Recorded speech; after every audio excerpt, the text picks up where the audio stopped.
Hello student, with a pleasant morning. I at Shivaji Group of Institutions welcome you all with the video lecture class. Today I am before you with the literature portion and the topic that you were studying in your previous lecture class, the summer of beautiful white horse. The summer of beautiful white horse. This chapter is very interesting. People have started this chapter in your earlier class and written by William Saroyan.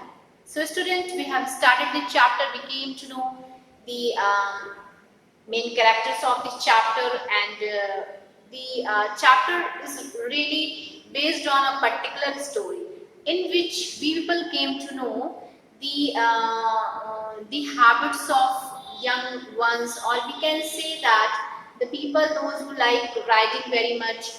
So we came to know two particular character in the story, and two particular character are very young one, narrator and his cousin Murad.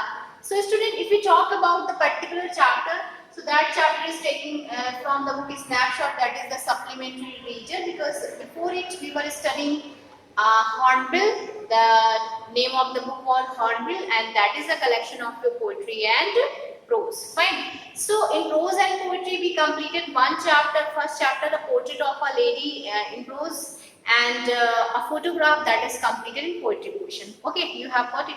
Now we have started your supplementary. So in the supplementary, this chapter name is The Summer of Beautiful White Horse, written by William Saroyan.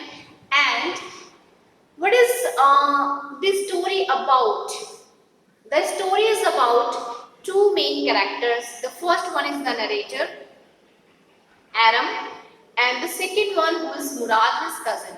So they both were belong to Cordanian family, and they were speaking Armenian. They were Armenian boys, and this type of tribe that were found in America, and they all were known for their honesty and truthfulness.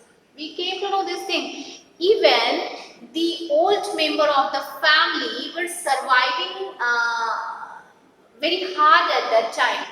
They were living from hand to mouth. They didn't have enough money to feed themselves as well as their children. So that was the condition of that time. That was the condition of that time.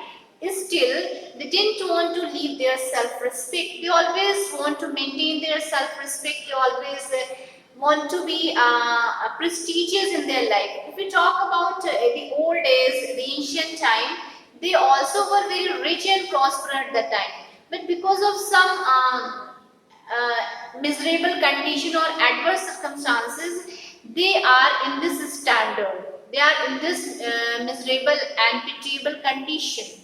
So this is a blend of pathos. This is a blend of melancholy, you can say. So student, the gist of the story is that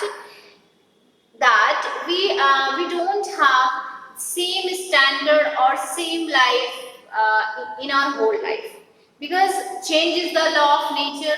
Sometimes it changes, sometimes we are prosperous, sometimes we are in good condition, sometimes we are happy, and sometimes we are very unhappy, we are very sad. Fine. So what was the last story? I just want to connect the last story to you, that Adam, he was explaining of the notion that he saw his cousin Murad, who was riding on a horse. So he was seeing that from where he got that horse, because it's not possible for him to purchase that horse. It was very costly, and they both had a longing for riding on a horse. It was his great desire. It was their ambition. They wanted to ride on horse, but because of financial problem, because of economical problem, they were not able to purchase a horse. They were not able to buy a horse. And as they belong to Gardolian family, and that family is known for his truthfulness and honesty. So he was narrating here, he was describing here of the notion that my cousin Murad couldn't purchase. And if we had taken this horse, so taking the horse for our fun or for as our habit, so this is not a type of the stealing. If we sell that horse for gaining some money, if we are stealing some money or some bills, so that is a type of stealing. But he had stolen that horse only for a fun, only for a longing, only for his ambition. So that is not a type of stealing. So then after what happened? When he came to know that his cousin Murad was riding on a horse and he was calling him, and he was saying that, come to me and ride on a horse. Then after I leaped out of the window, I came to the yard and I came to my cousin Murad, and then after I came to know that my cousin Murad had not stolen that horse, and only for his habit or only for his longing, he had taken that horse.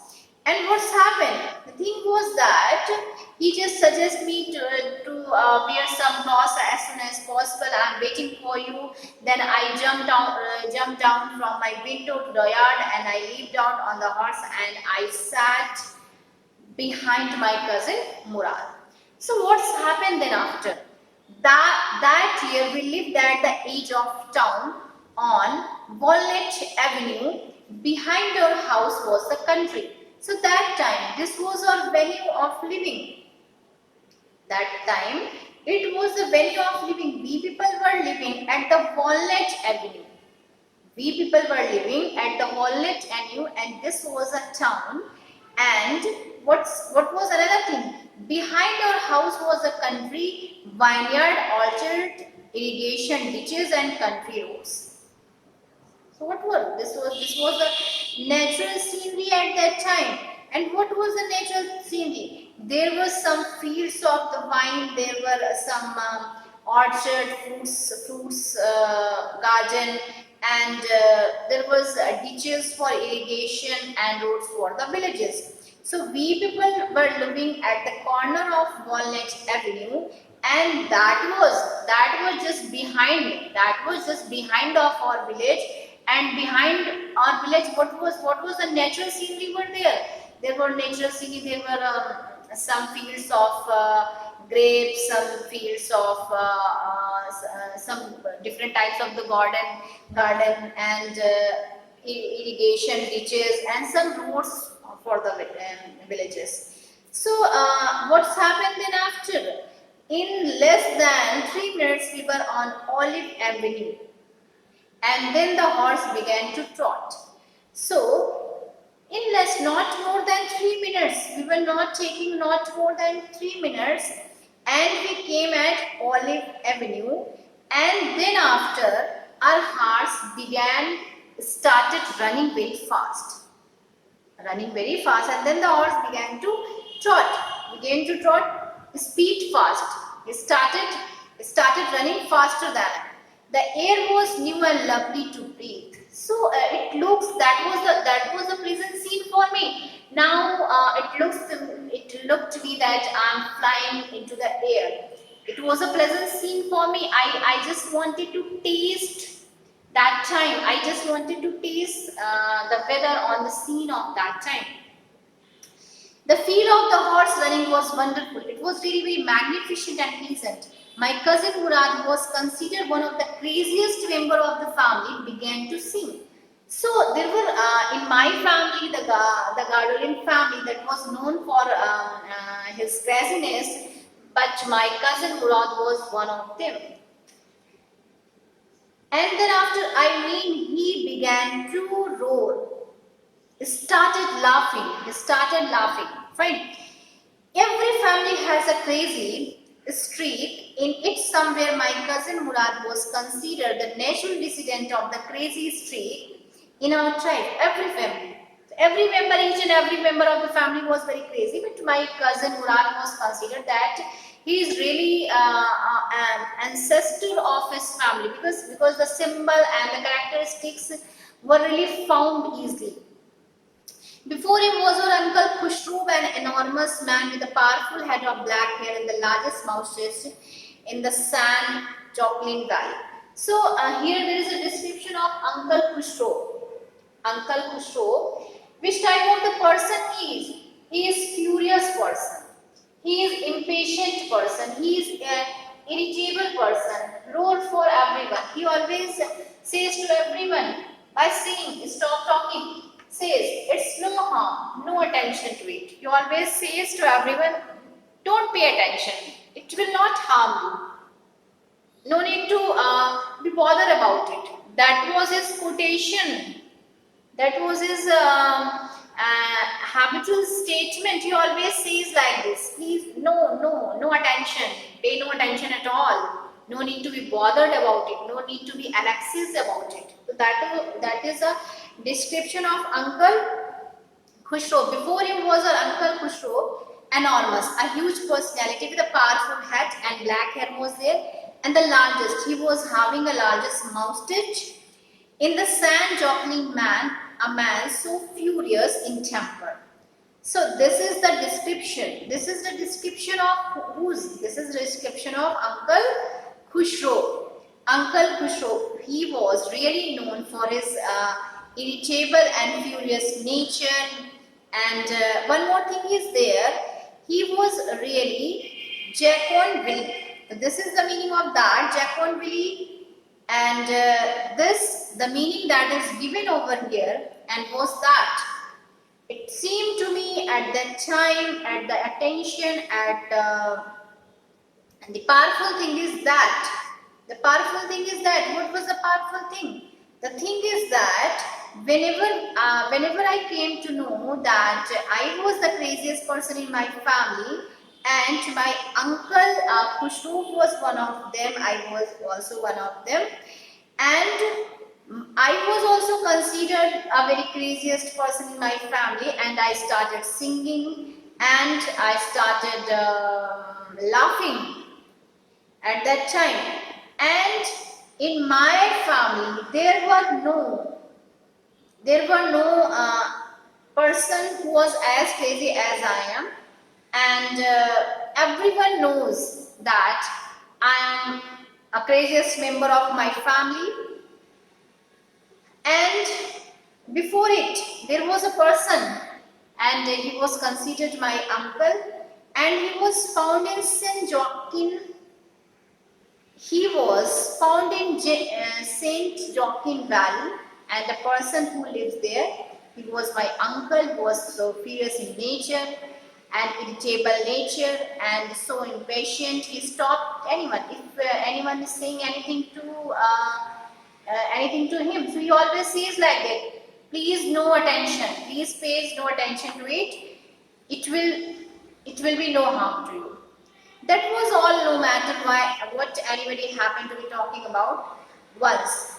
So the thing was that when he says like that, he always says like that. So what's happened once? That was all. No matter what anybody happened to. Once it was his own son Arak running 8 blocks to the barber shop. He was sitting at the barber shop, and his son Arak was coming.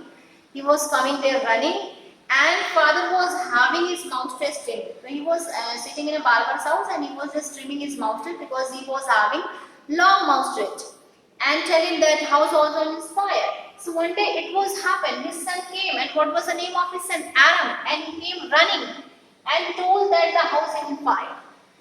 The house is on fire. So, and he was coming, crossing the 8 blocks. Then after, this man Khushru sat up in the chair and roared. He started laughing. He started smiling. He started laughing up to the sleeps. It's no harm. Pay attention to me. Same dialogue, same quotation. That was a habitual statement for him. Pay attention, no, it will be no harm. The barber said, but the boy says your house is on fire. So Khushru wrote enough. It's no harm, I say. Then the barber reminded him that your boy, your son Aram is saying that your house is in fire. The house is on fire. So you have to pay attention it. You have to go quickly to save your house. But he was saying, started laughing up to the sleep. ठाके मार कर हंसने लगना.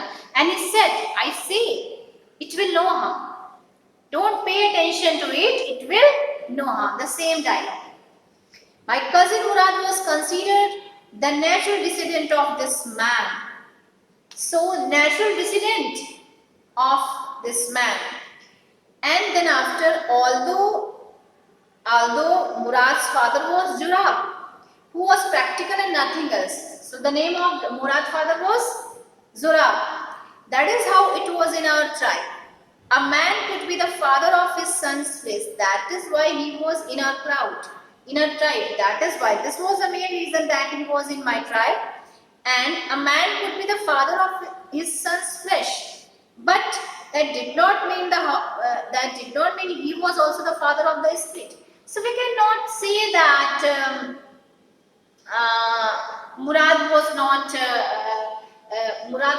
the son of Khushro. Still, he got some qualities and some inborn traits as his uncle Khushro. Even his father was Zurab. He was very impractical. So we cannot say we are only attached physically, but we can get any other quality like this. But that did not mean that he was also the father. The distribution of these various kinds of spirit of our tribe has been from the beginning capricious and vagrant. So this was a very eccentric and very wanderer. This was a description. We cannot say that he is the son of his, so he will be like this. It doesn't happen. A person can be different nature. A person can be occupied the specific quality of his uncle or any other member of his tribe. This was happening. That was something different. So, student, you have seen here the description of Uncle Khushro. We came to know Aram, who is the narrator here, his cousin Murad, and we came to know which type of the personality he was. So the chapter will be continuing because it's very long chapters and it will be continuing on your next lecture. Keep studying at your home. Try to save yourself because it's a very adverse, very unprecedented time is going on these days. And try to utilize each and every moment of your life because it's very important time. That time will not come back in your life. This is the new syllabus. Try to pay more and more attention. Don't do like Uncle Khushro who is saying here. So I hope so that you have got it very well. It's very interesting chapter. We will continue on next class. Till then, thank you and have a nice day to one and all.